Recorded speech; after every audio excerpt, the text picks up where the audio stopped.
Greg Steele, you can see he went low. Darryl Moore averages nearly 10 yards a carry. Now they're looking to go deep for Brady Bob. Touchdown! Touchdown, Yates! Oh yeah, Coach McGowan likes that. You can't execute it any better than that.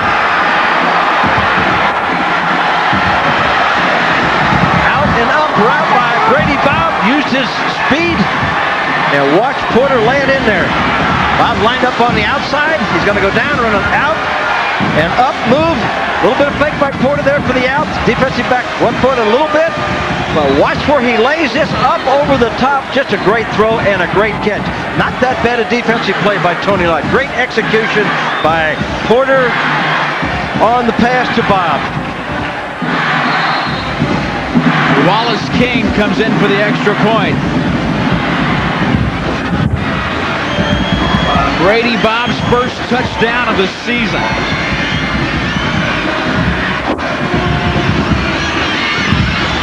And King kicks it through. So just like that, barely threw a quarter of football. We've already got 17 points on the board. Jack Yates, I think, just showed how explosive they can be on that last drive, because if they don't shoot themselves in the foot, they can do good things. Well, both these teams are capable of putting a lot of points up on a scoreboard. This is a great throw by Porter and a great concentration. And look at Bob. Look at him concentrating on the ball, looking over his shoulders. A very difficult way to catch the ball, looking over the shoulder. Well, there's just great execution. You go turn the TV on Sunday, you won't see a better play than that in any NFL game. Receiver looking over his shoulders and catching it, and the quarterback laying it over the top. All right, let's go down to the field, check in with our colleague Craig Way. Craig? Kevin, before that last offensive series, the Yates assistant coaches on offense were telling their players, just relax, play technique football, and as you guys mentioned, use the pass to open on the run. That's exactly what happened, although Yates made him cash in through the air. Now, defensively, the one thing the coaching staff has been saying is, again, relax, but concentrate on stopping the tempo run. We'll see how Yates fares on this next defensive series. All right, thank you, Craig. So Yates right back in it in a first quarter that had been dominated by the Temple Wildcats, mostly by the mistakes of Yates. That's Ronald Miller, the defensive coordinator, also worked for the linebacker for Yates over there. Now he knows up his defensive folks to see if they can slow down the Wildcats. Wallace King kicks it away.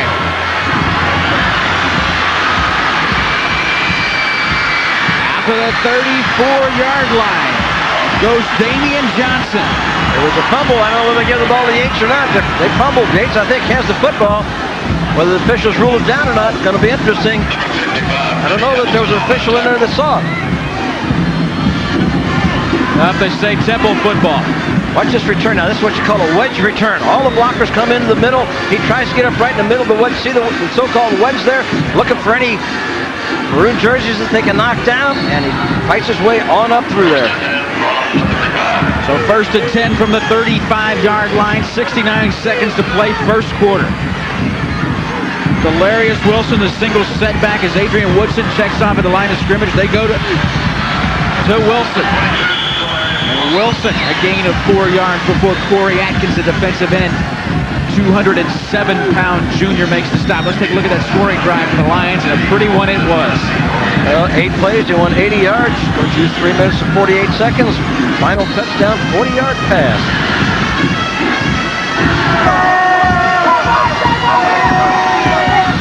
Second down and 6 after the gain of 4. Again, Delarius Wilson. This time, a gain of a couple. Second down and 4 coming up. Kenneth Knotts did a good job defensively there for the Yates defense. Let's take a look at that defensive line for Yates. Knotts, King, Walker, and Atkins up front. Big and quick, the linebackers, and they are really missing Oscar Smallwood, but Jackson, Hamilton, and Hargrove are going to have to get it done. And the defensive backs, Cooper and Kempner the corners, and then Griffin and Kempner are the safeties. The rover is Moulton. Woodson, throw it, picked up. Oscar Clay. And Clay down to the 46-yard line. So finally a break back towards the Yates sideline. Good job dumping in the defensive zones by the Yates linebackers. Big turnover. They get their first turnover of the ball game. Looking back, taking his time, looking around, but look at the linebacker drop. Look at Oscar Clay. Look at the movement on Oscar Clay coming from way over to the left side of the screen, playing the eyes of the quarterback, makes the interception, gets into trouble and hangs on to it. Yates benefited the first their turnover. Well, Oscar Clay ends the first quarter on a positive note for Jack Yates. We're going to take a timeout. Temple leads it by 3.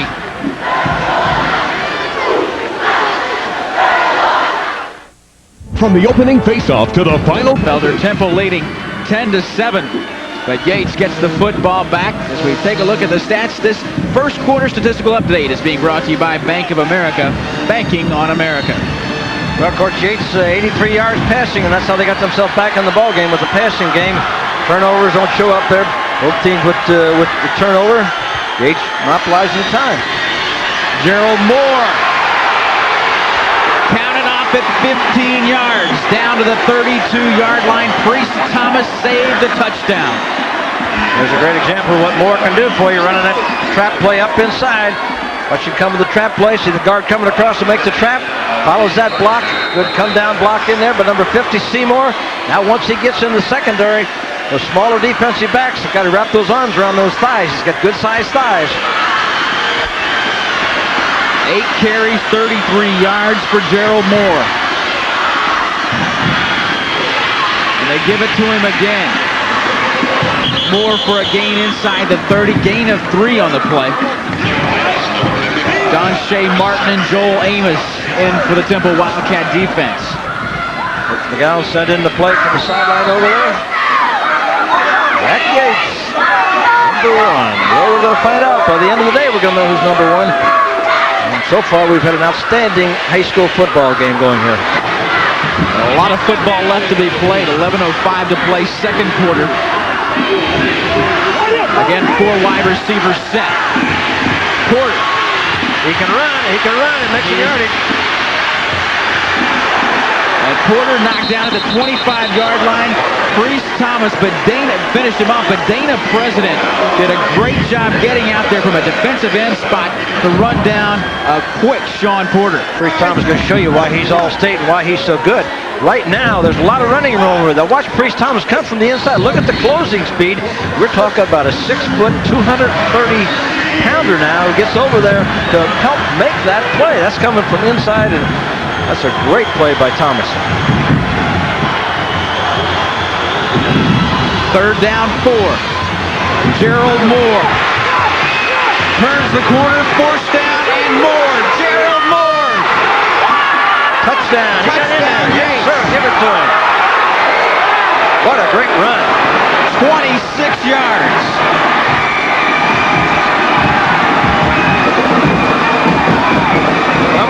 I'll tell you one thing, Kevin. If there are 6 better backs in the state of Texas than this young man, I'd love to see him. He didn't even make first or second team All-State. Someone's wrong. Watch the speed he shows here. He's a 228-pounder. Had used speed to get outside, uses blockers, cuts inside, gets back to the outside, sheds the tackle. Now watch this effort to get into the end zone.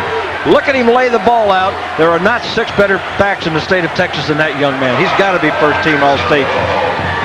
Wallace King to convert out of a hold of Von Dickerson.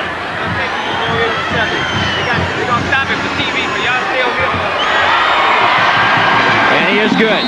10:08 to play in the second quarter. 26-yard touchdown by Gerald Moore has Jack Yates out on top,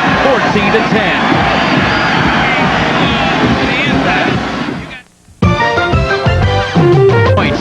Goes ahead 14-10 with 10:08 to play. Well, the 12,000 members of the Texas High School Coaches Association offer congratulations to both teams in today's game. The THSCA is also proud of our 63 years of dedicated service to the youth of Texas. Wallace King with his foot into it. And it comes to Gerald Watson. And Watson breaks free to the 49-yard line. Philip Kempner saved a touchdown, a return of 39 yards. Take a look at his return now. Again, watch the wedge form. See the lineman going back to get in front of him? Now all of a sudden they'll all turn at the same time, come forward, trying to block anybody. He looks for whatever opening he can find, uses his speed, returns it all the way out to the 49-yard line. And again, special teams creating problems for Yates. No coverage on that kickoff return. Now 3 wide receivers at the top of the screen for Temple. And Woodson wants to throw. Hit as he releases it. And it's picked up. Landry Cooper. Cooper to the 40-yard line. The second turnover for Temple.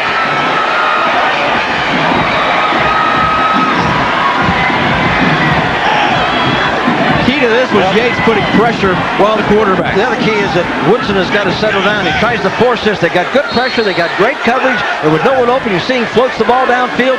Cooper, of course, does a great job. He was in zone, off there to the left, came back to the inside, made the interception. Finally does a good job getting down and turning the ball over to the offense. But Woodson has got to settle down now. Not trying to force the football in there. The 3rd interception of the season for Landry Cooper. And Yates back on the attack. Gerald Moore doesn't get to the line of scrimmage. Dana President got to him first. Also Jared Mackey. Dana President, another good football player. Third year, junior. 7 sacks. Right now, Bob McQueen knows his team's got to get their poise back. A little bit unhappy about what's going on.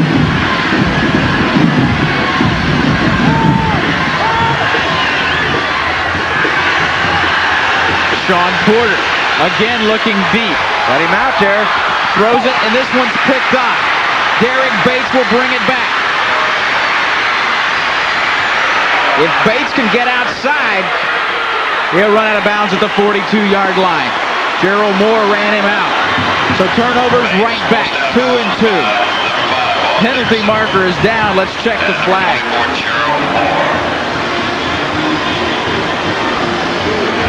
Well, Porter couldn't get this one thrown down there far enough. Receiver was behind. Let's see what the penalty is. Locking the back at the end of the play, so they'll mark off 10 yards against the Temple. Take them back. 2 turnovers by each team. And Wayne said he tried, but he missed him. Well, he's trying to plead the next case. Ball was underthrown. The receiver was behind him. And you see great recovery by Bates coming across, playing the ball all the way. Went up just like the coaches say, intercepted at its highest point. There's a lot of running here now, coming all the way back across field, trying to get it outside. But both these teams have good speed defensively. It'll be hard for anybody to outrun anybody going sideways on this field today. So the turnovers have been a key. Again, 3 wide receivers in the game. Delarius Wilson. Wilson to the 42-yard line. Each team has turned it over twice.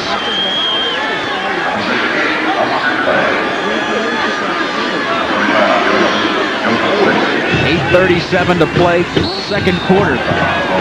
Yates has come from a 10-0 deficit to lead at 14-10. 2nd down and 5. In the poise. Now Temple has to settle down and get their poise back. Wilson on the delay. Wilson with big yards.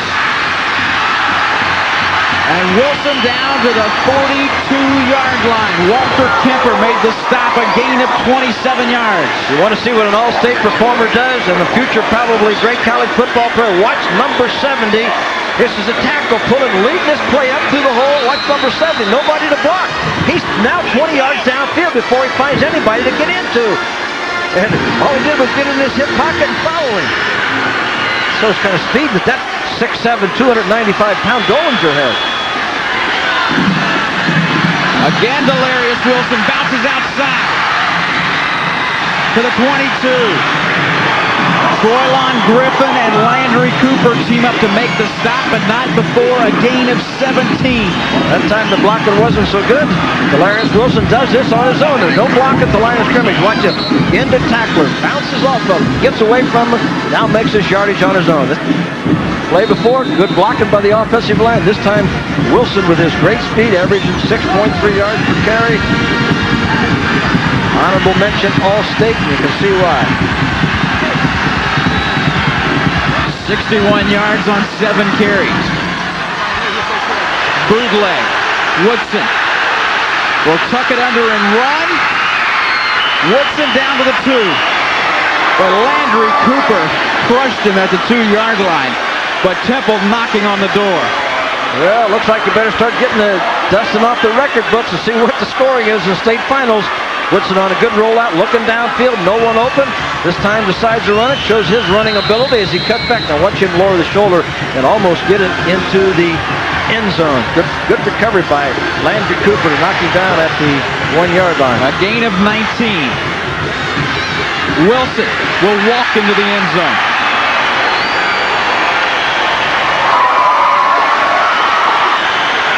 So Temple has faced some adversity of their own, and they bounced right back. Well, that's what the opening up of the football game does for Temple. Many years a wing T team, now an open team. Well, you see Wilson now just going right behind the strong side of his offensive line. Only needed 1 yard. Bearded right to the outside, took it into the end zone. Now Temple goes back in front. Danny Magana for the extra point, and a 3-point Temple lead, and he is perfect. So a lot of scoring and not a whole lot of time play. 7:11 to play in the first half, and Temple out in front 17-14. Temple comes back with a nifty scoring drive of their own. They lead at 17-14. Let's go down on the field and check in with Craig Way. Guys, before that last offensive series for Temple, their assistant coach Larry Haynes was coming over to tell the Wildcats, don't get your head down, but hold on to the football. This game with the turnovers we've seen already in the early going may come down to who turns the football over last and who cashes in last. 4 turnovers already in this afternoon's game. Vaughn Dickerson, 5 yards deep, will take a knee, and Yates will start from the 20. Temple scoring drive, methodical, 5 plays, 68 yards, minute 44, and a couple of big runs by Delarius Wilson, one of 39 yards and one of 26 yards. Wasn't quite so methodical, it wasn't spectacular, I think, because the way they just take care of business. Two good football teams. I'd say this is interesting, the way they both have opened up their attacks, using that talent, and going to make those big plays. And Sean Porter has had his offense on a roll. Gerald Moore tries to get outside, turns the corner, steps out of bounds. Dana President got outside with it. Nothing doing. Gain of, well, they say stepped out of bounds at the 19, so he loses a yard on the play. 2nd down and 11 coming up.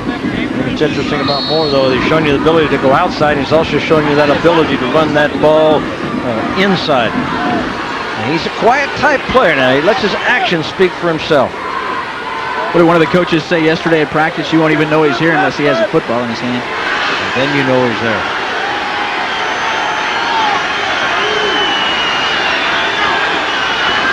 Second down. Sean Porter wants to throw it again. Now he's got a lot of running room. And closed up nicely. Priest Thomas recognized the run and came up for a gain of 6 yards as he forces Porter out of bounds, a gain of 6. Well, Porter, as he goes back to pass here now, no one's open downfield. Good job by the Wildcat defense playing zone coverage back here. The thing he's got to do now, once he's made his mind up to run, he really needs to run. He's shows a little bit of junior inexperience of not really turning it on and knowing exactly how far he's got to get that first down. 3rd down and 5. Stepped out of bounds just shy of the 25-yard line. Big 3rd down play for Yates now. Otherwise, they'll turn it right back over to Temple, and Temple has good field position. 3 of 5 on 3rd down conversions for the Lions. Gerald Moore hitting the backfield, won't go down to the 32-yard line, and a Yates first down. That was sheer extra effort by Gerald Moore. Folks, that was a 7-yard run. It's going to give him a first down. It's as good as any run you're going to see. Take a look at the athletic ability. Right now, he's in trouble. He's got an arm wrapped around him. There's 2-3 tacklers go after him. Makes another one miss. Another one misses. And he drives forward and picks up the first down. Everything you want to see in a great back, he showed you right there. Ability to make people miss tackles, showed speed, and knowing how far he had to go to get the first down. Wow, what a play that was. They go inside this time to Robert Jackson, 231-pound sophomore, getting his first carry of the afternoon. Joel Amos and Deshae Martin on the stop for Temple. Maurice McGowan done an outstanding job this year with this program. Talking to Puddin Jones, his offensive coordinator, who's upstairs, calling the plays down to him. Communication going on.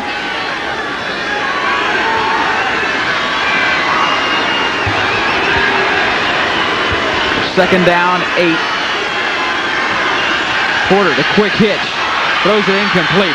He was looking for Brady Bob on the quick cut, and he had him open. Yeah, he didn't get his feet in very good position. He was going to his left and didn't get his feet in position to throw the ball.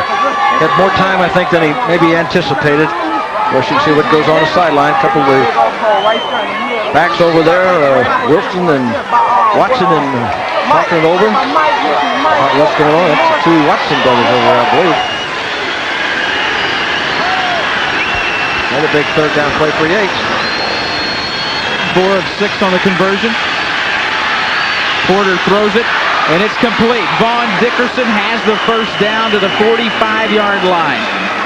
Priest, Thomas, and Tony Lott for the stop, and that's another big catch for Vaughn Dickerson. Well, it's another big third down play for Yates now. Well, you know Dickerson, after the mistake he made on special teams, really wanted to catch this ball. Roll out to his left. Temple in zone coverage. Dickerson gets behind the linebackers underneath the secondary. Good job of trying to recover. Greg Norman trying to recover in and make the play, but another big first down for Yates. Counting down to 5.5 minutes to play in the second quarter. Temple leading the Yates Lions 17-14 as they pitch it back. Gerald Moore. Moore out of bounds at the 40-yard line. Derek Bates with the stop.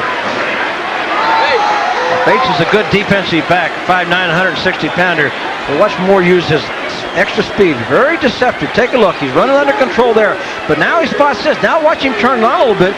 Yates almost underestimates.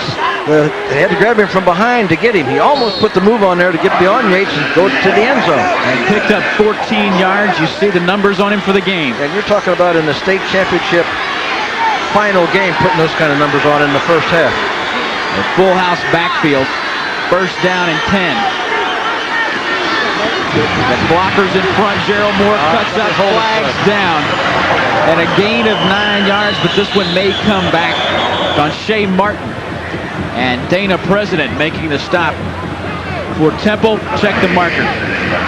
It's definitely going to be against Yates for that first run. I think Moore, I thought he got a little shaken up when he went down on this play. It looked like he started to come to the sideline. Decided against it. By the time he got to the hash mark, he realized maybe wasn't hurt that bad after all. No, he's still going to come out. I think they're going to come out and give him a little breather here. Well, I've seen enough to know he's a great top college prospect, I'll tell you that. Offense, holding, 10-yard penalty. Repeat, first down.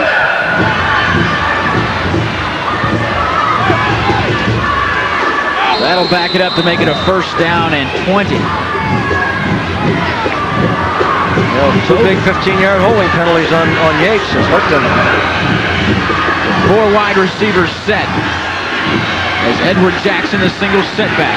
Porter wants it big again. And this one out of bounds. It was intended for Kendrick Jones. David Atkinson had the coverage step for step. Of course, that's what that first down and 25-yard penalty does for you. It really puts you in a 20-yard situation, puts you in a position you have to do things you really don't want to do. Be patient to pick up maybe half of that on that first down play. McGowan, of course, signaling the plays in from the sideline. And Yates will take a timeout. So a timeout on the field. 4:52 to play, second quarter. Temple by 3. Temple leading it by 3. Craig Way, you staying dry down there? Let's check in with Craig Way on the sideline. Well, Kevin, I'm trying to stay dry, but it is starting to rain. As you can look up, you can see the umbrellas have popped out here at Memorial Stadium. It's started to come down. It's a steady drizzle, not heavy right now, but it could affect the footing. All right, thank you, Craig. Gerald Moore looks like he wants to throw it, and he will. And it's incomplete, almost picked off. That's why Gerald Moore doesn't throw the football very often. Well, that's kind of an obvious situation when you got second down and long. It's pretty difficult to get a trick play going on a situation like that. The defense is laying back a little bit. They know that they can give up some yardage, so it really would have been a great play if they'd been able to pull it off. But now third down and 20 coming. Yates on third down is 5 of 7 this afternoon, and the average yards needed on those third downs, over 6 yards at third down. Yeah, but this was third down and 20. This is difficult to pick up. You know, talking about that trick play, I wouldn't be a bit surprised to see both teams do some trick plays throughout the course of this afternoon. Whistles blow. Probably the 25-second count. Offense. So make it third down and 25. Maurice McGowan and his Yates Lions last state championship in 1985. They beat Odessa Permian 37-10. Maurice McGowan, of course, was not the head coach at that time. They hold the record. They've been in the 16 years in a row they've been in the playoffs. It's a state record. And third down, 24. Sean Porter sets in the pocket, throws downfield for Kendrick Jones, and it's picked off. This one taken down by Derek Bates. That's his second INT of the afternoon. Well, that one is just as good as a punt, though, from Yates' standpoint. If that pass had been incomplete, they'd have loved to have the ball punted down the 10-yard line. He's throwing this up for grabs. No reason not to gamble. Puts it way high in the air. As Bates comes across from the middle of the field, makes the interception. He goes down on the 10-yard line. So from Yates' standpoint, that's basically the same as a punt. 17-14 Temple leads it. Turnovers have been a factor on a foggy, wet afternoon in Austin, Texas. The 5th of the game. They hand it off Gerald Watson. Watson collared by Benny Hamilton, the inside linebacker. Also Q Kelly in on the stop, a 237-pound sophomore. Well, trying to run a play where they pull both the guard and tackle. See, Beards and Dodgers were going up to the hole. Once he passed up the 55, Benny Hamilton come from that inside. That time, Dolgener should have turned back to the inside and picked him up. They might have had a big gainer. Good job by Benny Hamilton, who's stepping in for the injured Oscar Smallwood. Maurice McGowan told us yesterday if there was ever a game we needed Oscar Smallwood, it was this one. And Benny Hamilton, needless to say, has big shoes to fill. Wallace King trips up Gerald Watson as we go under 4 minutes to play in the first half. Tried to run a little quick trap up the middle. Shoestring tackle by the 8th defensive lineman. Going. And now Coach McQueen over there cheering him on, knows that this is a big third down play here with 3 minutes and 30 seconds to go in the first half. Should they not pick it up, Yates would probably get good field position. So third down, call it 4. Watson the single setback. He'll throw. First down and more. Damian Johnson, great hands, but he's so elusive when he catches the football. Keith Hartgrove finally knocks him down. That is the 42nd catch of the season, and he averages 20 yards of reception. Again, he's another All-Stater. Good luck. This is just a quick out pass here that he wants to get to Johnson, knowing that Johnson will pick up the first down. Andrew Cooper unable to make the tackle. If he had made the tackle, it would have been very close from the spot of the ball whether he'd made the first down. Johnson averaging 20 yards a catch per carry. 5 touchdowns, runs a 4.5. Watson cuts back. Watson at midfield may score. Out of bounds at the 2-yard line. 74 yards. Well, we told you on top we had some 1,000-yard runners and some all-state running backs, and you're seeing what right there. The exhibition we're seeing is just a good blocker, good running. Here comes the play right at you. Designed to go inside, and watch him make the move and shows his speed. Makes a tackle and miss right there. Now he's using the speed. They can't catch him from behind. And now it's a foot race. Philip Kempner finally runs him down on about the, I guess the 2-yard line. Well, Walter Kempner, his brother, coming across to help him out. And Kemper saved a touchdown with that 74-yard run. Gerald Watson over the century mark. 7 carries. I'll take a 15-yard a carry average.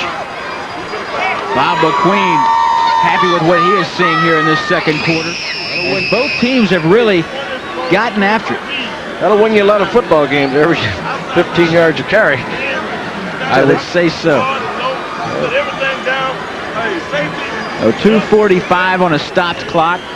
Temple leading 17-14 and looking for more. Let's take a look at the Texas UIL All-State team. Of course, we talked about Birds and Dolgener from Temple on the first-team offensive lineman. Middleton from Westbrook, going down through there. See someone from your town, Tyler Lee, Fred Coleman. We saw Gerard Douglas last week from Converse Judson. He is a great one. The defense. There's Press Thomas from Temple, who's playing in this ball game. A couple of Dallas Carter, Odessa Permian, Dallas Kimball. Notice something there is not one player on either one of those teams from the Houston area.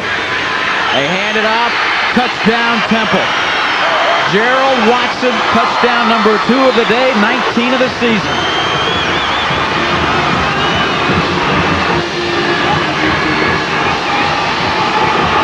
Well, Temple now comes back with 14 unanswered points.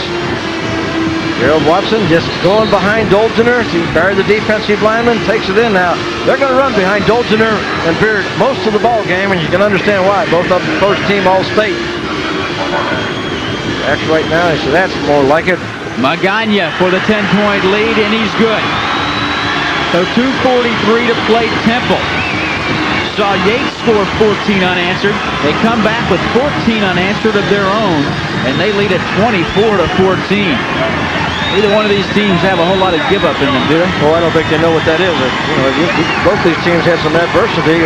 Temple, of course, tremendous early season schedule. They really beat some good football teams. They beat, Odessa Permian, San Angelo Central. Big win over Converse Judson, who won the 5A last week ball game. They defeated Tyler Lee. They defeated Waco. They played a tough schedule. Well, you talk about Yates, what adversity those youngsters had to overcome. They didn't have a practice field at the start of the year.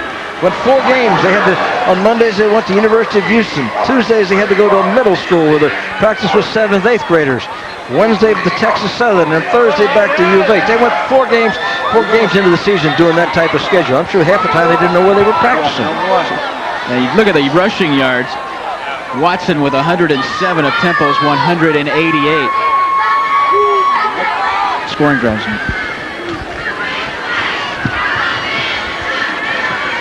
Well, 2 minutes and 43 seconds to go in this type of ball game. You never know what can happen with again the speed and ability. A 2:43 left. This kick comes to Vaughn Dickerson.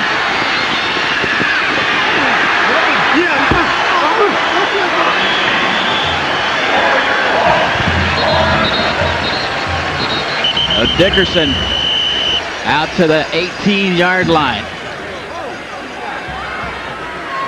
Godfrey Johnson, one of the offensive linemen, starting right tackle, who's a good player. Johnson, 6'3", 262-pound senior, 4'9" runner. Could be a good college prospect. Got a little shaken up. He's going to have to come out for one play. 24-14. Fortunately, looks like he's okay, though.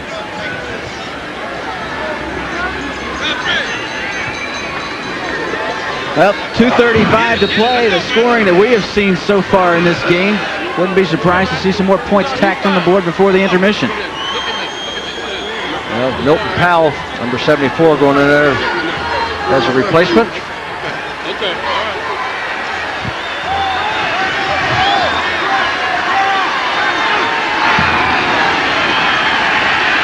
On 1st and 10 out. Gerald Moore, a gain of 6 yards, 2nd down and 4 to come. And Gerald Moore has been impressive here in the first half. Joel Amos making the tackle.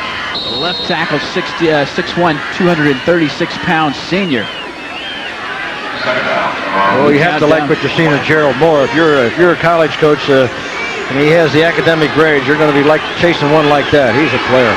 15 carries, 85 yards for Gerald Moore.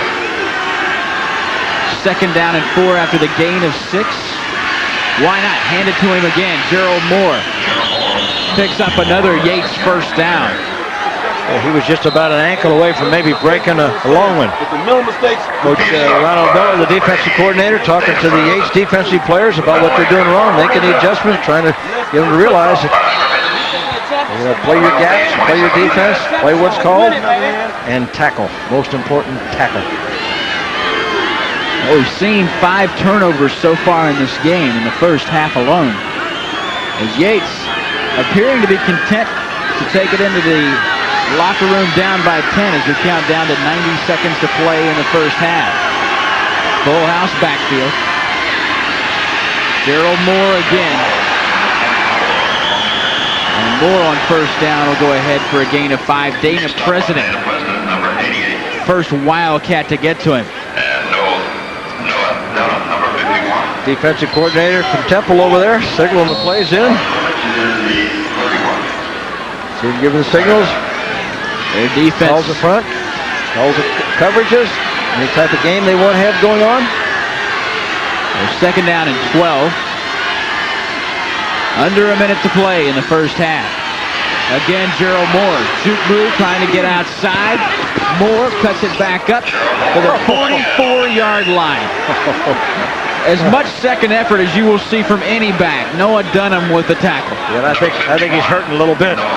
You just watch this and watch the marvel of what he does. He makes a fake here, makes a little juke. Dana President misses, makes another move to the inside.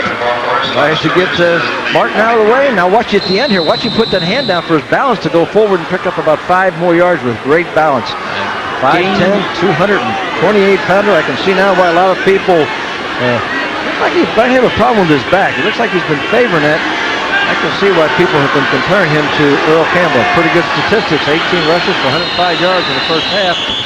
And he's been playing hurt here midway through the second quarter on. We've got 2 backs in this game over 100 yards already before halftime. Gerald Watson up around 103 yards. Of course, Moore at 105. So a timeout with 23 seconds to play. Bob McQueen in his 21st year at the helm of the Temple Wildcats feels that this may be the best team he has had. And last time he was here in 1979 when he won a state championship with Kenneth Davis and company. Let's go down for a Gatorade sideline update with Craig Way. Kevin, we want to remind folks coming up at halftime, we're going to take a look at both the Temple High School Wildcat Marching Band and the Jack Yates High School Marching Band. We'll also hear from the athletic director of the UIL, Dr. Bill Farney. We'll take a look back at each of these team seasons, what brought them to the state championship game. All right, thank you, Craig. Timeout with 23 seconds left. You can see the Yates Band getting set to perform here at halftime at Memorial Stadium. They've been tough. You know, a lot of times when you see the rain come down, band will stay on the bus or stay at the hotel in this case, but they're out there ready to perform. Take a look at number 1. I wouldn't be a bit surprised to try to throw the ball down there deep to see if they get a cheap touchdown on him. No, they're still running it. Edward Jackson on what may be the last play of the first half. Joel Amos stopped him. Another timeout taken, I believe. No, now they're winding the clock. They'll let the clock run out. I don't understand. I think they want to get in I think he wants to get in the halftime, kind of talk things over with his football team. For some reason, and that'll do it. For some reason, the coaching staff is yakking at that one official on the sideline about something. They're unhappy about something. McGowan talking to the official. Something what happened down there that they didn't appreciate. In fact, the entire coaching staff is talking to that official. Well, they aren't happy. Maurice McGowan voicing his displeasure, and Bob McQueen knows that his team is up by 10, but still another half of football to play as they have seen this Jack Yates team come from a 10-point deficit in no time at all to go ahead. So we're at halftime at Memorial Stadium in Austin, the 5A Division II state championship game, and Temple leads at 24-14. We're going to step out when we come back. It'll be Craig Way down on the sideline. Yates Lions of Houston 24-14. Craig Way back with you at Memorial Stadium. As we mentioned at the top of the telecast, it is rainy and kind of dreary today. Not excessively cold, but it is damp, very humid. But again, that hasn't dampened the spirits not only of the 25,000 fans who are here at Memorial Stadium, but also of the 2 high school marching bands that are taking part in the halftime activities. We begin with a look at the Temple High School Marching Band with their unique version of Night of the Condor set to a Christmas theme.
The Temple High School Wildcat Marching Band entertaining here at halftime, and certainly their Wildcats entertaining the home fans as well. Temple leads Houston Yates 24-14 at the half. Coming up, a visit with the athletic director of the University Interscholastic League, Dr. Bill Farney, when we continue from Memorial Stadium in Austin.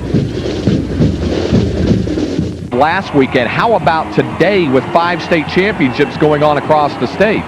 Craig, we have staff members spread all over the state in Houston, and we'll be in Waco tonight, and then, of course, in San Angelo. And so we are very busy, and it's a wonderful time, a very exciting time for us. Let's talk a little bit about the transition now. This is the final day of high school football across the state of Texas.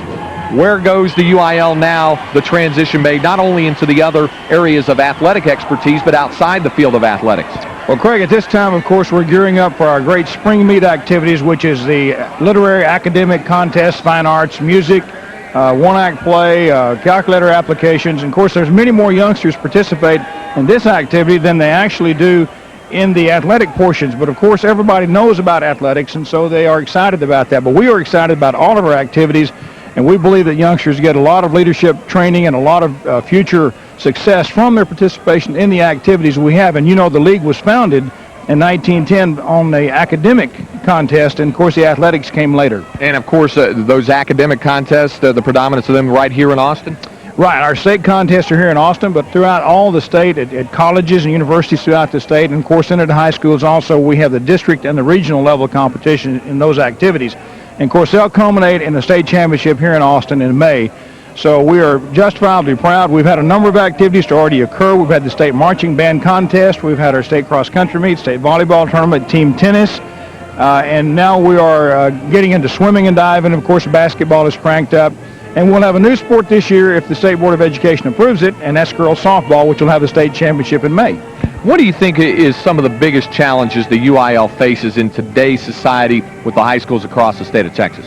Well, I think the biggest challenge we have, Craig, is the school superintendents and school boards across the state of Texas in financing their programs.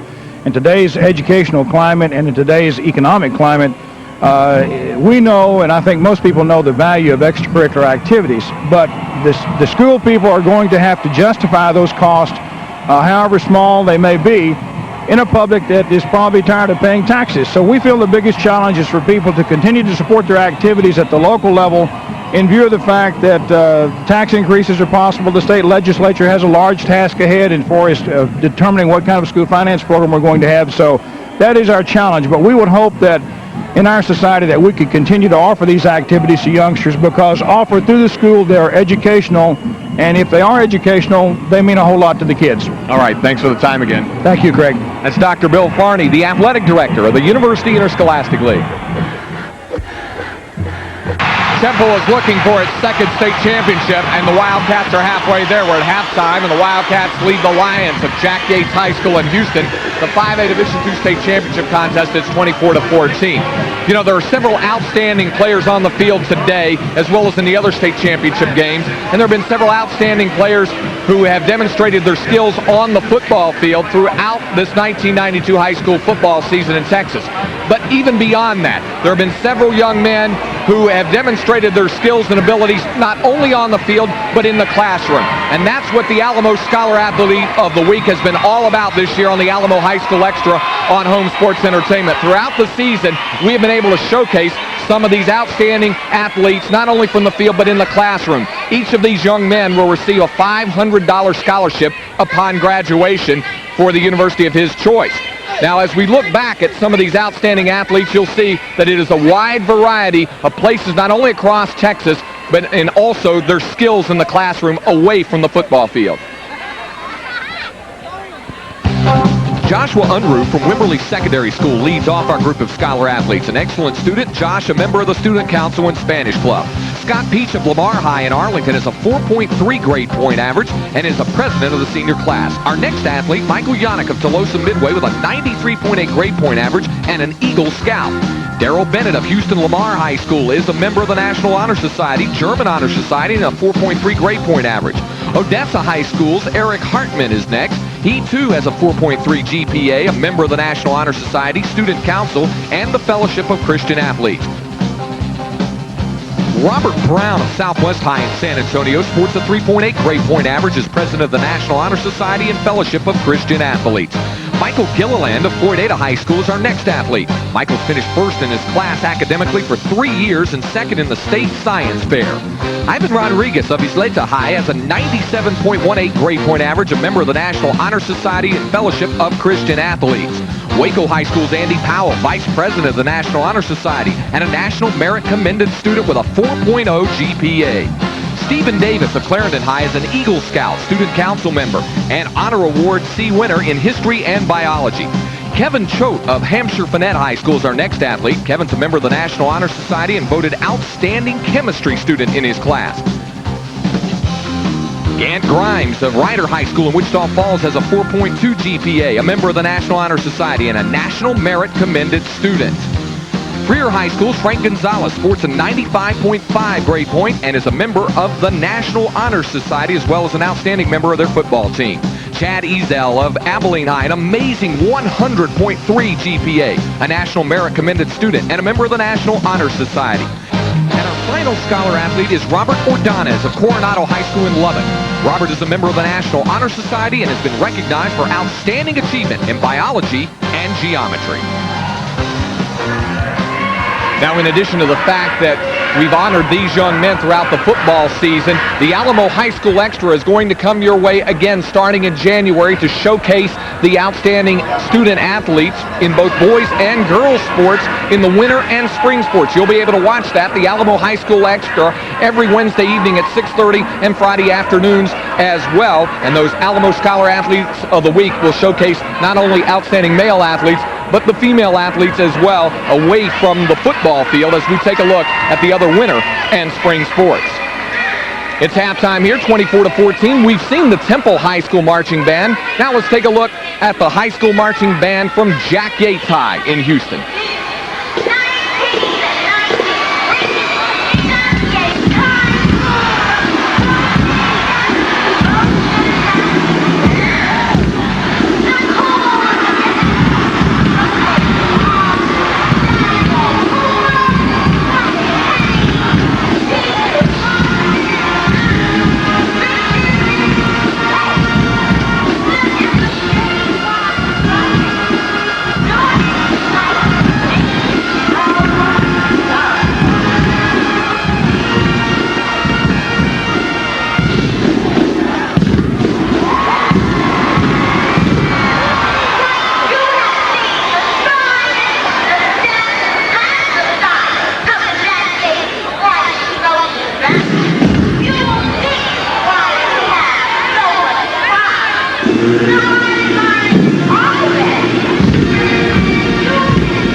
They call it Marching Motion, a halftime marching band of Jack Yates High School in Houston.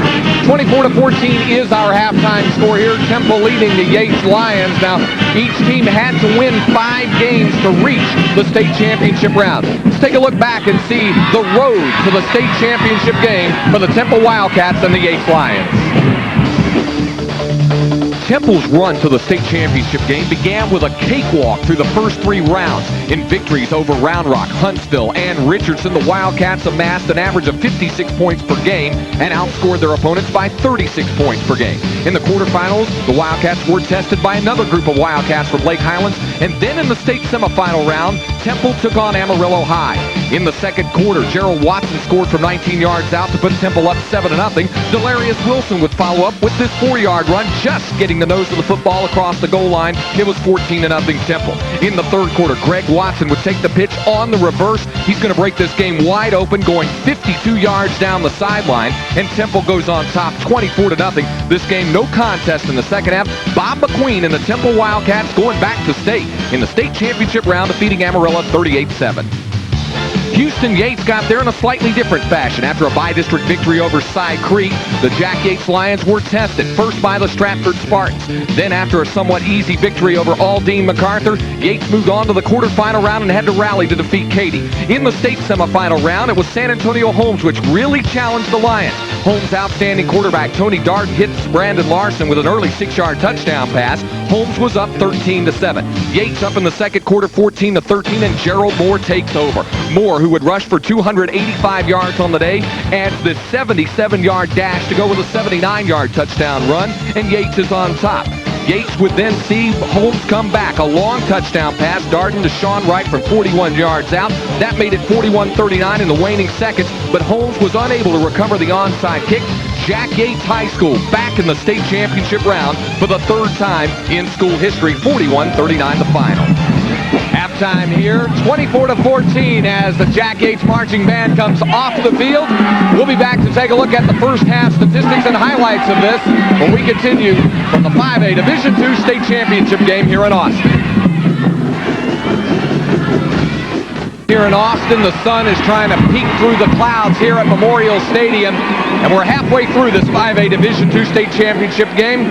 Let's go back up to the booth. Kevin Eschenfelder and Ed Biles. What do those first half highlights and statistics reveal?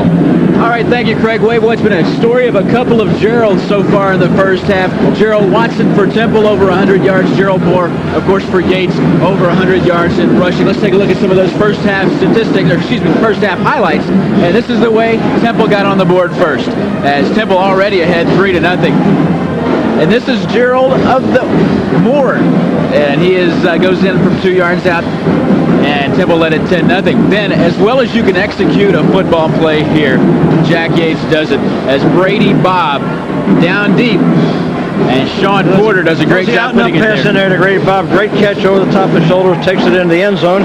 Yates, late in the first quarter, get that first touchdown. They come back early in the second quarter to fight their way back to take the lead in the ball game on this play here, where Moore just shows everything a great back can do. Shows speed going to the outside. As he gets to the end of this play, makes a move in, comes back out. Now he shows some speed. Watch him dive to get it into the end zone, and that put Yates ahead at that stage, 14-10. And Temple comes right back with 14 points unanswered of their own in the first half. Just a great job here by Temple in this situation to roll out, fake. Woodson takes it down and gets it all the way down into about the 1 yard line. Then they go in to score from there.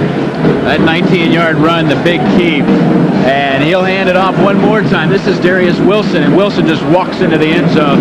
And that's where we stand right now, 24-14. Let's take a look at the first half statistics. And this statistical update is being brought to you by Bank of America, banking on America. Well, Yates with 10 first downs to Temple's 9. Yates with 94 yards passing to Temple's 22. The passing game opened up a little bit for Yates' running game. 122 yards rushing. Temple 188 yards rushing.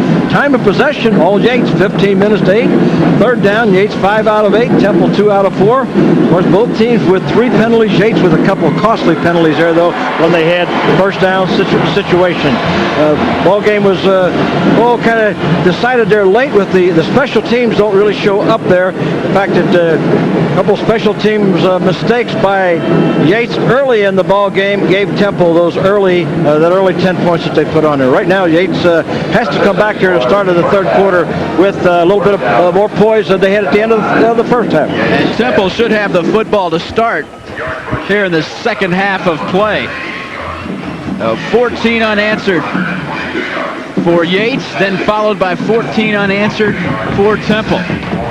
And we're at 24-14 to start the third quarter of play here at Austin's Memorial Stadium.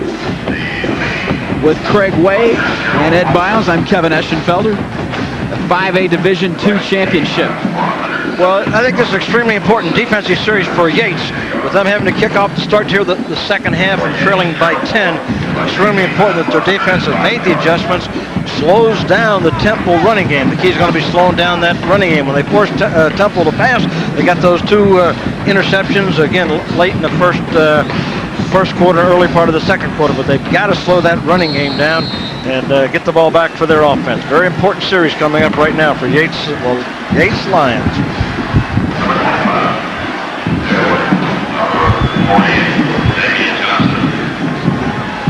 Wallace King with it teed up, and we're underway here in the second half of play, and this one will come to Gerald Watson. Watson moves it ahead for a good return out across the 32-yard line.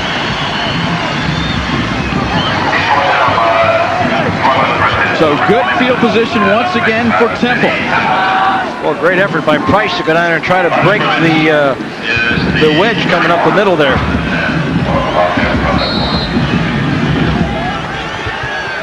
Adrian Woodson had a first half in which he threw a couple of interceptions. This is a young man that throws, when you add it up and divide it out, 1 interception in every 55 attempts. Delarius Wilson to the 45-yard line. Philip Kemper with the stop and may have saved a touchdown on the first play of the second half. 12-yard pickup. Start out running that ball, coming straight ahead, right man-to-man blocking by the offensive line. Just continue to control that offensive line of scrimmage.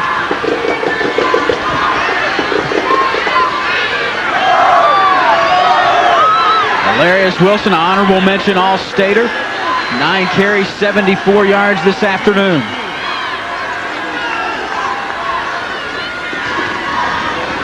Fumble on the play. Yates football. Oscar Clay. There's a penalty on the play, though. There is a penalty on the play. Let's see what the penalty is. That could be a big call if Yates happened to line up offsides on this play.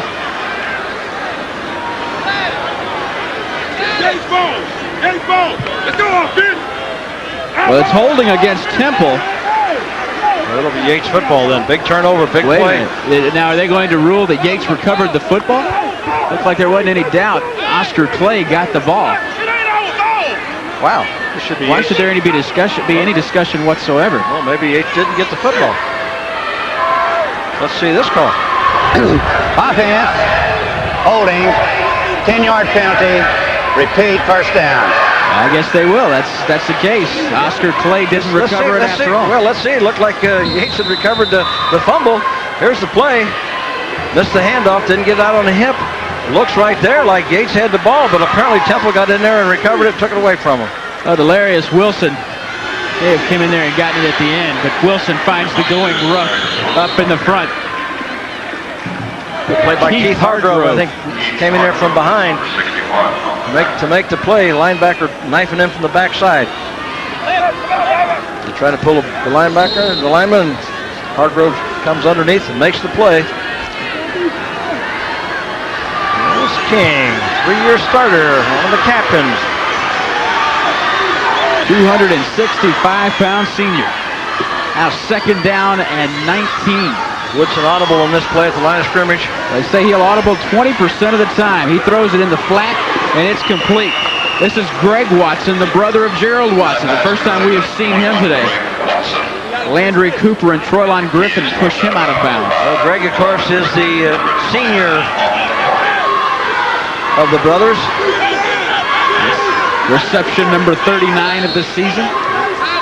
Richardson's name, both Wilson and Gerald Watson are juniors who will return to Temple next year. And that is 2,000-plus yard rushers will be back for their senior year. Woodson on 3rd down and 14. Guns it. Complete. Short of the first down. Troylon Griffin was there when Scott Marvick caught the football and knocked him off his feet. It'll be 4th down coming. And we were talking in the break, this first defensive stand for Yates was going to be big. Yeah, good play by Griffin, realizing they needed 14 yards. Let him catch the ball underneath, make the tackle. Now Yates should get the ball. First punt of the ball game for the Wildcats. And Yates has only punted it once. Brady Bobb back deep as Adrian, check it, not Adrian Woodson. That is Richard Mata. End a punt. And he kicks it away. Good kick.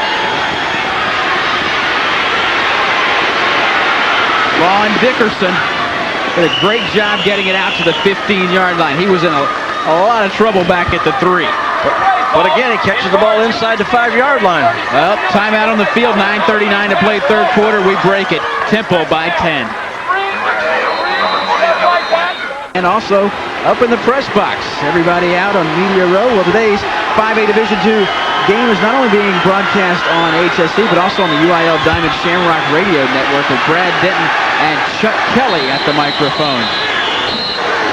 There's a shot in the press box there of Bob Allen with his binoculars looking down at the field. There's Delarius Wilson checking out. It appears they're looking at now the left knee.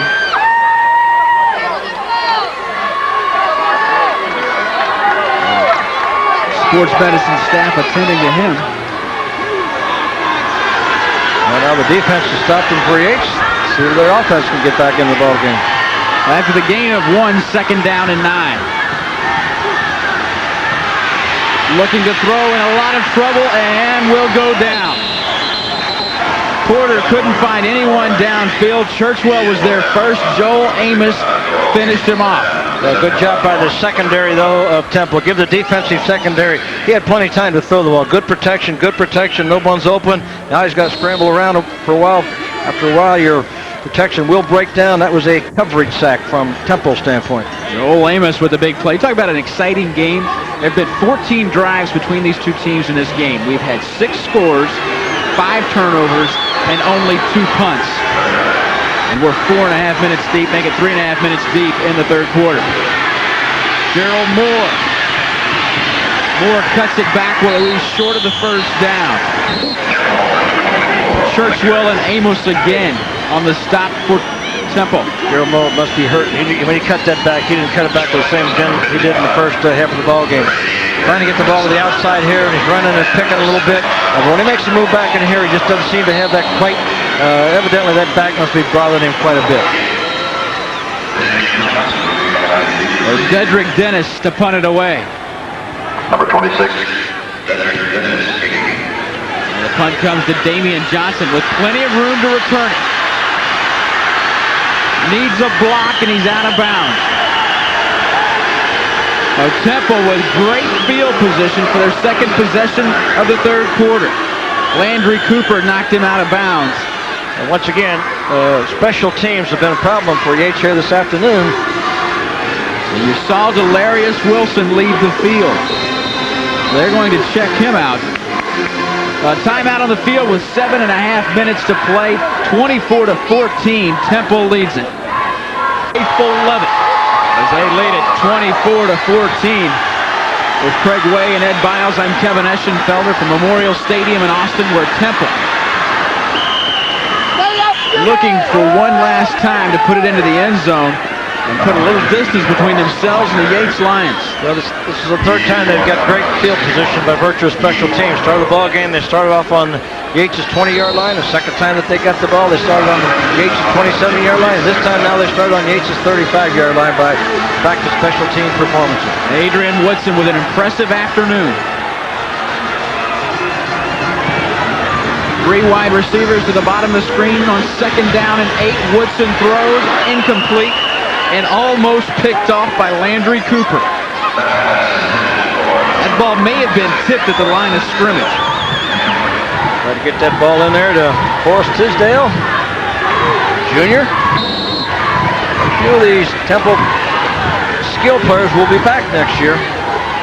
Woodson 4 of 7 for 36 yards and 2 interceptions. His throwing is not where he has really excelled this afternoon. It's been when he's been back in the pocket. Pocket breaks down and he's able to run with the football. So from the gun, Woodson rolls the pocket right. Throws it incomplete. Just overshot an open Damian Johnson at the 20-yard line.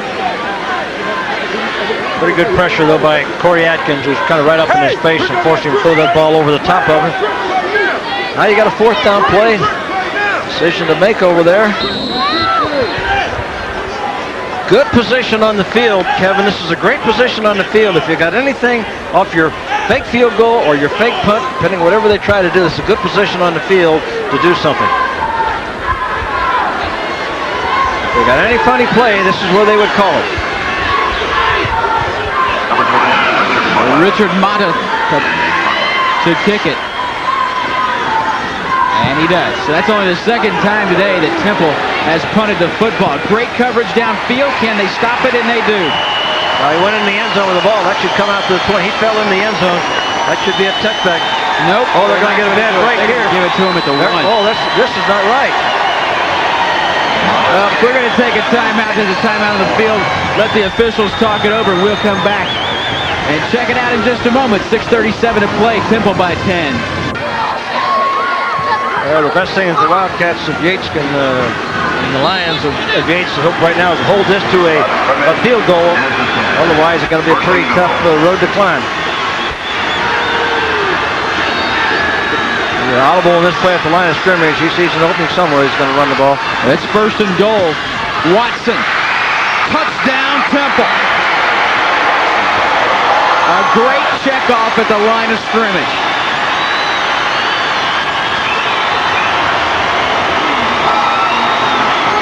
Watson having a great playoff game here. That is his 3rd touchdown of the afternoon. Take a look at it. He audible to this play. Saw the opening over there. Needed the 1 block. Good job in there by John Meldy, who did a good job of putting a block on the defensive tackle, which opened up the hole. Magana to kick it through, and he's perfect. The 4:55 to play now. It's a 17-point lead for Temple.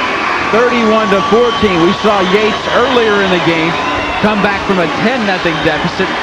Now they're going to be faced to come back from a 17-point deficit. Let's take a look at Temple. Take a look at the blocking of number 68, John Meldy, the left guard. If you can pick it up and watch the job that he does. Well, this is from a different angle than the one we had there originally, and of course he takes it into the end zone. So we get that look where you see the block of that guard. Here it is. Take a look at number 68. Once you move out, turn his man to the inside, which opens up the hole. Watson cuts back off the block of the center coming out there. Michael Ransom carries it into the end zone. 10 yards, 3rd touchdown of the ball game. Watson with a big afternoon.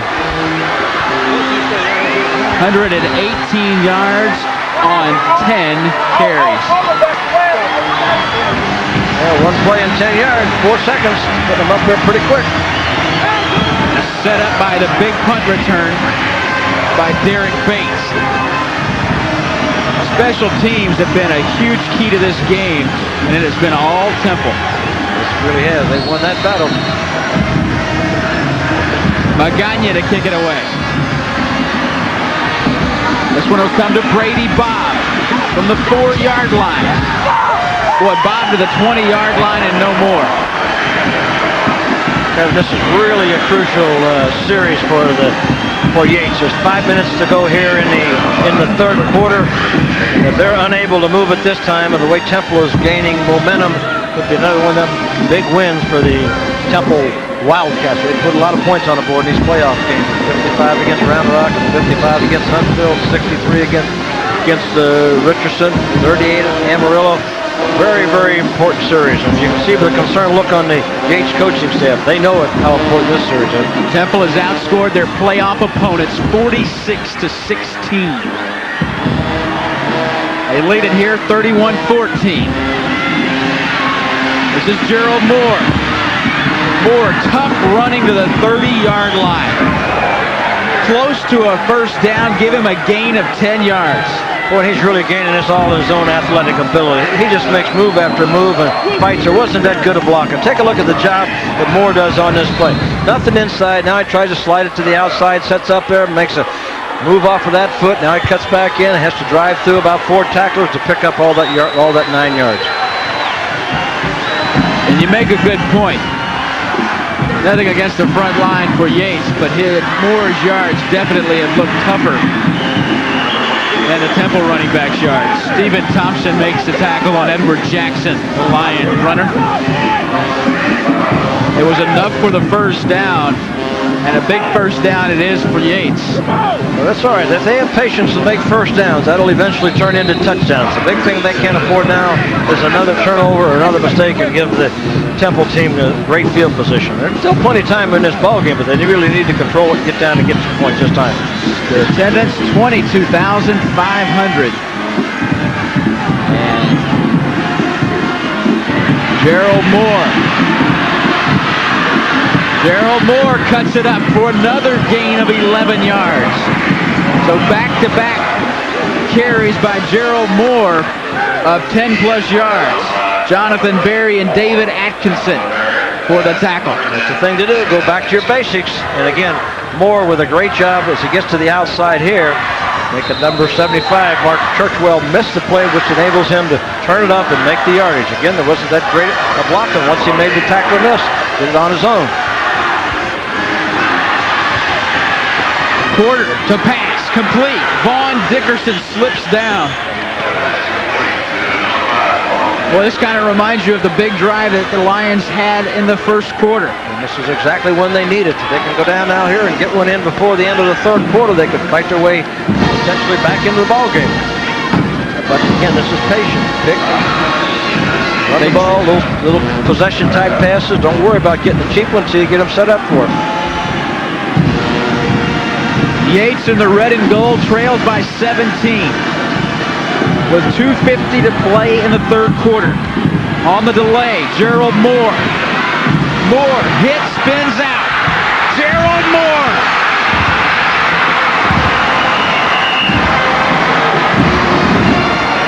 That's an incredible run, Kevin. Just an incredible run. What a player. Take a look at this run that he makes on this play. Draw play, looking for the hole. No hole there. Got to make a move. He spins to get to the outside. 1 tackler, 2 tacklers, misses him. 3rd tackler, bad angle. 4th tackler, 5th tackler, missed it. 5 tackles were missed on that play. Now he's going to get just caught on his heel from behind there. What a great, this is incredible. This is a great run, folks. Gain of a draw play. Gain of 30 yards. 1 tackler, 2 tacklers. Bates gets shoved by him right there. 55 with the miss in there. Joel Amos just tripped up from the ankles from behind. And Gerald Moore is still being attended to. He missed the last possession of the second quarter with what would appear to be a back injury. Now he's still on the field. I'll tell you one thing, he's leaving it all on the field for the Yates Lions. And talk about pride of the Lions. He is really showing some pride out there and doing everything he possibly can to keep Yates in this state championship football game.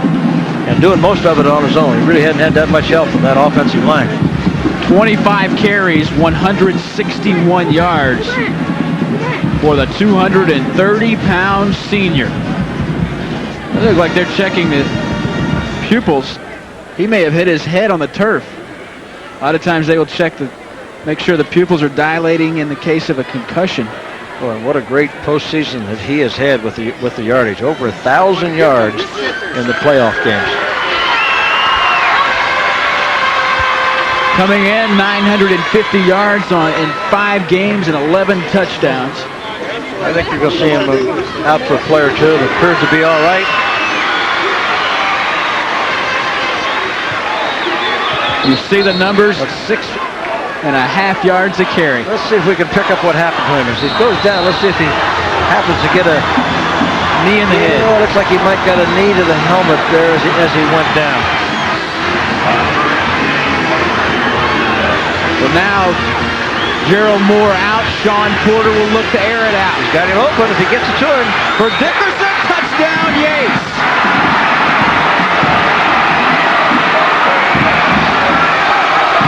23 yards.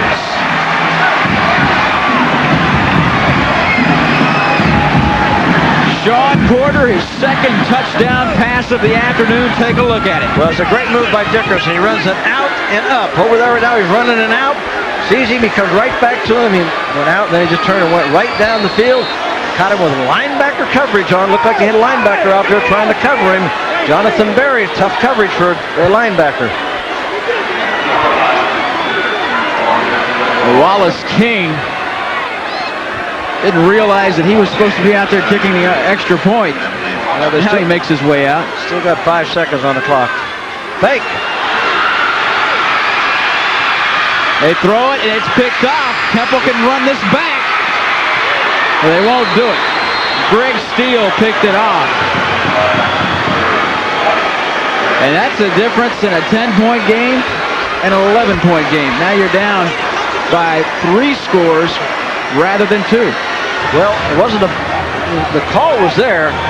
If we see in the end zone at the end of the play, see the jersey come across back line of the end zone, but Dickerson couldn't get it to him.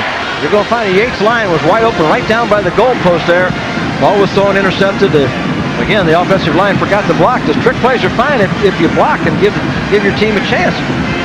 But that was a drive that Yates really needed, well executed, did a great job of mixing up their play calls.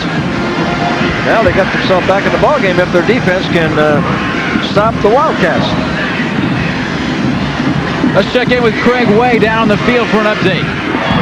Well, Kevin, we were talking about Delarius Wilson's injury and the folks on the Temple side being a little bit concerned. Certainly that would have to be the case with Gerald Moore and the Yates fans. However, as was the case with Wilson, not to worry, at least not for long. The injury you saw him get was a little stinger right to the back of the neck. Trainers were checking him. Doctors said, how do you feel? Can you feel this? Are you all right? He said, I'm all right. I don't have a headache. They said, can you go back in? He said, I'm in. Next series, they said, we can get there if you take us there. They're 10 points down or 11 points down and coming back now.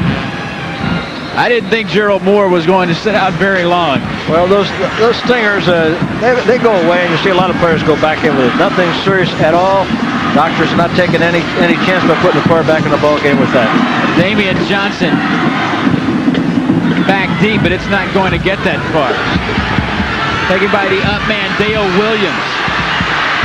Dale Williams, another great special teams play for Temple, out to the 43-yard line. Williams can run. He's again one of those seniors, 5'10", 170 pounds. He's caught 16 passes this year. He's averaged 16.3. Huge scoring drive it was for the Yates Lions. 6 plays, 80 yards, a little over 2.5 minutes, and Porter hooks up with Vaughn Dickerson for 23-yard touchdown. Look at that yardage, 552 yards in the game. Here's a trick play. This is Greg Watson on the reverse to the 45, a gain of 14 yards. Philip Kemper knocked him off his feet there. So he's averaging 19.3 yards every time he carries it on this reverse. This is little reverse. See the guard pulling. See number 64 Beards out in front of the play. The brother of Gerald, Greg Watson. Greg is a senior. Run that reverse very effectively off this attack. Like you said, 19 yards a carry. He has only carried it 10 times, but for 193 yards. But now Temple with a big play on first down to get their drive rolling. Delarius Wilson on the give. Had the hole, goes ahead for a gain of 5. Benny Hamilton, the inside linebacker, stepping up to make the play. Well, the Yates defensive line is just not coming off the ball. They're not getting in any penetration into the Temple backfield. As long as that Temple offensive line can move the Yates team back off the ball, they're going to make 4, 5, 6 yards. And then with a great back like Wilson, he can make a move and turn it into a long gainer. So the Yates defensive line right now is not doing the job that has to be done to win this ball game.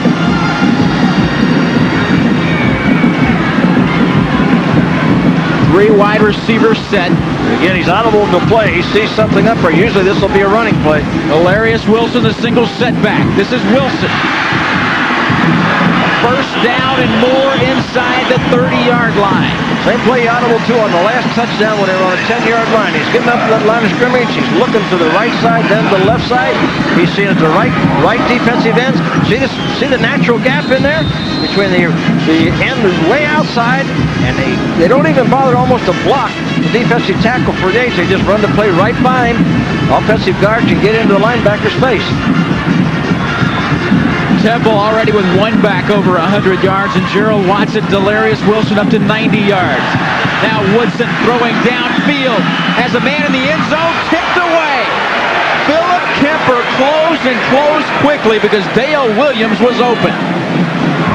Great defensive play by Kemper on the play. Take a look at the bootleg, watch the fake. Now watch the face and watch how they close her. Now watch Corey Atkins, number 90, went way down to the inside, who's supposed to contain. Now your secondary doesn't know whether to come up and play the run or go back and play the pass. But great job by Philip Kemper to get back in there and almost make an interception. He had 8 interceptions so far this year. But Temple threw it on first down there to put themselves in a second down and 10 situation.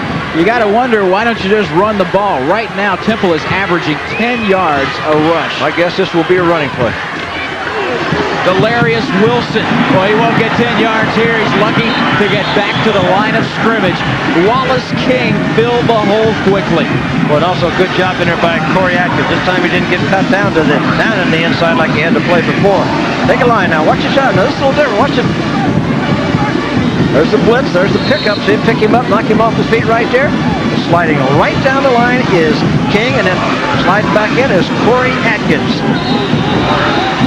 But we are through 3 quarters of play, and we have still got a football game. Temple leads at 31-20 for the state 5A Division II championship. We're back to Austin in just a moment. Clock, and the Cats lead it by 11. This third quarter statistical update is being brought to you by Bank of America, banking on America. Well, of course, Temple with the rushing, 241 yards rushing. Yates with 180 yards rushing. Time of possession, still all Yates. Scoreboard Temple. Woodson rolling the pocket. Cuts it up and will run. Woodson will score. 30 yards.